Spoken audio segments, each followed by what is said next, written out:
WEF 2026 Jharkhand के लिए कई मायनों में अहम साबित होने वाला है। जिस तरह से पहले दिन झारखंड के हिस्से सौगातों की बारिश हुई है, निवेश की बारिश हुई है, उस हिसाब से आप लगा सकते हैं कि आने वाले वर्ष में झारखंड में ना तो नौकरी की दिक्कत होगी, ना किसी तरह के रोज़गार की कोई समस्या आने वाली है। यहाँ के युवाओं के हाथ में नौकरी और रोज़गार बहुत ज़बरदस्त तरीके से आने वाली है।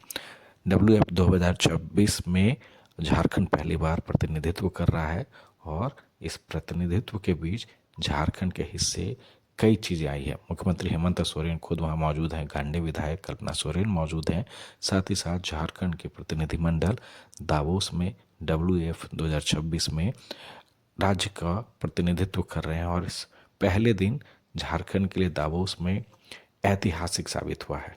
टाटा स्टील के साथ झारखंड में new age green steel technology के निवेश, स्वीडन इंडिया बिजनेस काउंसिल के साथ अर्बन मोबिलिटी और अन्य क्षेत्र में निवेश, वुमेन पॉलिटिकल लीडर्स फोरम के साथ राज्य में आधी आबादी की राजनीति में नेतृत्व और भागीदारी पर चर्चा हुई। और चर्चा से पहले सबसे पहले आप ये समझ लीजिए कि निवेश के अंतर्गत अगर आप देखें तो हिरसाना ईजी एंड मेल टेक्नोलॉजी में 7,000 करोड़ का निवेश का बात हुआ है, अभी तक ये प्रस्तावित है।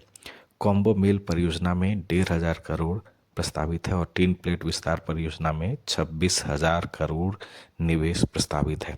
और अगर ये धरातल पर ये चीज़ उतरता है दावोस से तो समझ लीजिए एक बहुत ही अच्छी सौगात झारखंड के हिस्से आने वाली है। मुख्यमंत्री ने खुद इसे सोशल मीडिया पर साझा किया है कि निवेश के रास्ते जो हैं इतने ज़्यादा झारखंड के लिए खुलने जा रहे हैं।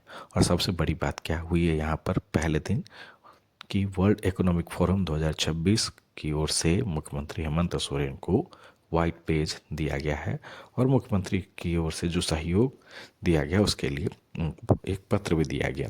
ये तमाम चीज़ों की तरह आप देखें तो ये कई ऐसी चीज़ें हैं दावोस में जो झारखंड के लिए बहुत ही बेहतर साबित होने वाला है।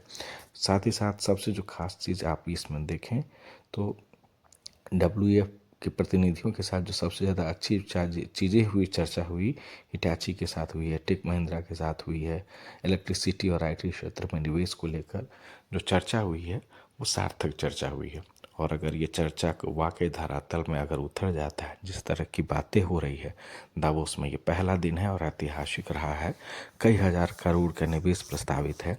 और अगर इम्प्लीमेंटेशन वाकई झारखंड में अगर इस चीज़ का होता है तो समझ लीजिए बॉस कि यहाँ के युवाओं के हाथ में रोज़गार और नौकरी बहुत ज़बरदस्त तरीके से मिलने वाली है। और इसकी प्लानिंग जो है दावोस के ज़रिए झारखंड आने वाली है।